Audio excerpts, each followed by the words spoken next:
Bonjour à tous et bienvenue dans la guidance thérapeutique de la semaine, toujours tirée des cartes psy de Catherine Lapsy et de Psy-Image. Nous allons commencer dans quelques instants. Vous avez comme d'habitude le choix entre le cadre orange, le cadre vert, le cadre blanc. Et je vous dis à tout de suite groupe 1.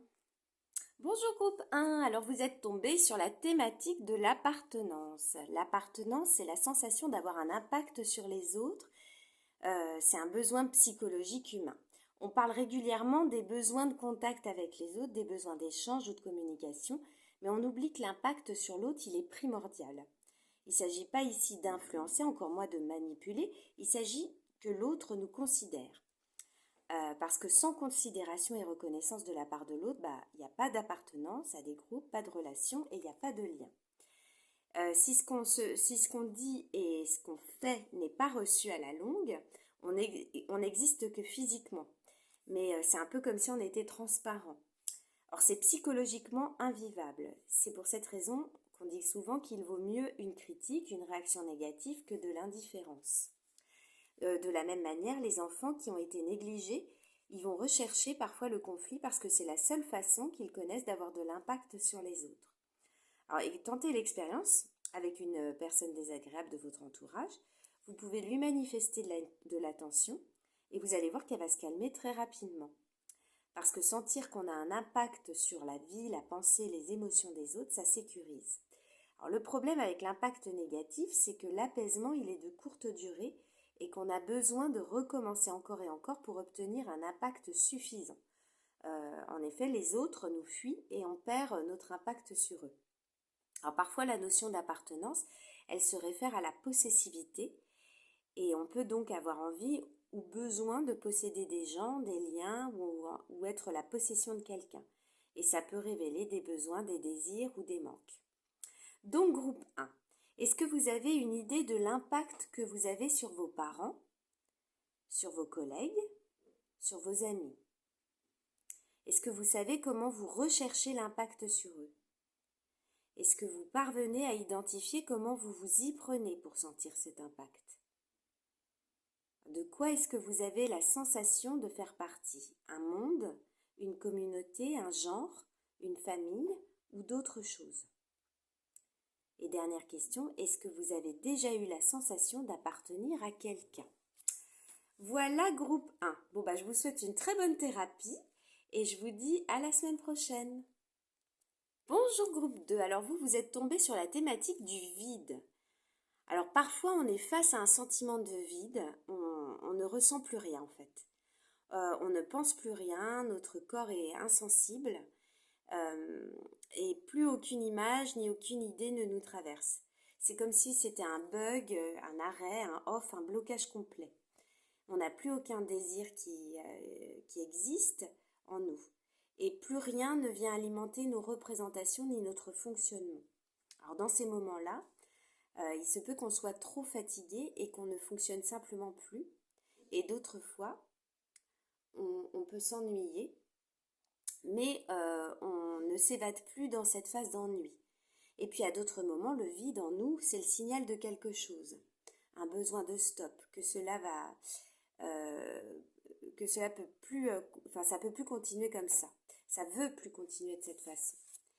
On est usé jusqu'à la corde et où notre psychisme ne veut plus aller plus loin, plus comprendre, plus sentir. Alors certaines fois, le vide, il nous parlera aussi d'un besoin de remplissage et il conviendra peut-être de se demander par quoi. Mais aussi, est-ce que c'est nécessaire de le combler? Parce qu'en psychanalyse, on dit souvent que le désir, il naît du manque. Et s'il n'y a pas de manque, il n'y a pas de désir.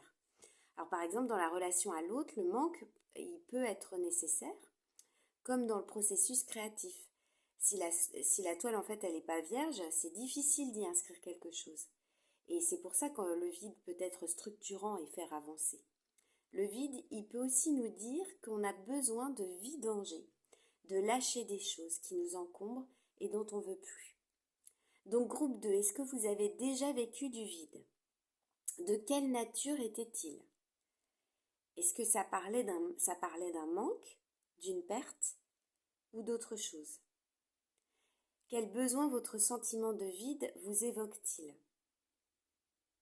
Est-ce qu'il vous évoque le stop, le lâcher, le remplir, la fatigue, le créer ou partir? Comment est-ce que vous avez réagi à ce vide? Et comment ça a changé par la suite? Voilà. Je vous laisse sur cette bonne réflexion, hein. C'est une belle thématique qui malheureusement touche beaucoup d'entre nous. Mais comme vous pouvez le constater, le vide, c'est pas négatif, c'est un besoin. Et comme ils le disent très bien, c'est très bien écrit, c'est une toile vierge et vous pouvez y mettre tout ce que vous voulez. Donc après, il faut retrouver l'énergie de le faire, mais c'est pas forcément c'est un mal pour un bien. Voilà, groupe 2. Alors, je suis désolée, ma petite carte, j'avais pas vu, est partie en live, mais bon, c'est pas grave. Comme quoi, vraiment, il y a un manque d'énergie hein, pour ce groupe 2. Voilà, je vous souhaite une très bonne journée et je vous dis à la semaine prochaine. Au revoir. Bonjour groupe 3, alors vous êtes tombé sur le symptôme. Le symptôme, alors qui a l'air de prendre la tête, hein, comme vous pouvez le constater. Ici, le symptôme, c'est une manifestation visible ou invisible. Alors, il est souvent pas spécifique parce que une même manifestation, qu'elle soit physique ou psychologique, comportementale ou émotionnelle, elle peut avoir diverses origines. Alors, régulièrement, on confond nos symptômes avec nos problèmes. On a mal quelque part et on se dit cette douleur c'est mon problème. Le symptôme c'est dans ce cas-là au premier abord ce qui nous pose problème. Alors qu'en fait il n'est pas la solution trouvée par notre esprit pour régler le vrai problème. En réalité très souvent cette douleur ou cette gêne elle représente la face émergée d'un problème plus large, d'un dysfonctionnement physique plus global, d'une pathologie psychologique plus générale. Et ça nécessite d'aller chercher derrière ce symptôme et de ne pas s'arrêter que sur lui. Donc dans cette optique, notre symptôme, il peut avoir beaucoup de choses à nous dire. Il devient alors intéressant de l'interroger pour aller plus loin. Donc groupe 3, interrogeons-nous. Quelle forme prend votre symptôme? Qu'est-ce que vous ressentez? Est-ce que c'est une manifestation récurrente? De façon instinctive, quelle est votre façon de vous comporter lorsqu'il arrive? Qu'est-ce que vous vous dites sur vous-même, sur les autres, sur la vie en général? Est-ce que vous osez demander de l'aide? Si c'est le cas, auprès de qui? Et si ce n'est pas le cas, pourquoi est-ce que vous supportez seul cette manifestation douloureuse? Et dernière question, d'autres membres de votre famille ont-ils ce symptôme également? Et si c'est le cas, comment y réagissent-ils? Est-ce que vous voyez les choses de la même façon qu'eux? Voilà groupe 3, c'est assez intéressant aussi cette thématique. Je vous souhaite une très bonne thérapie et je vous dis à la semaine prochaine. Au revoir.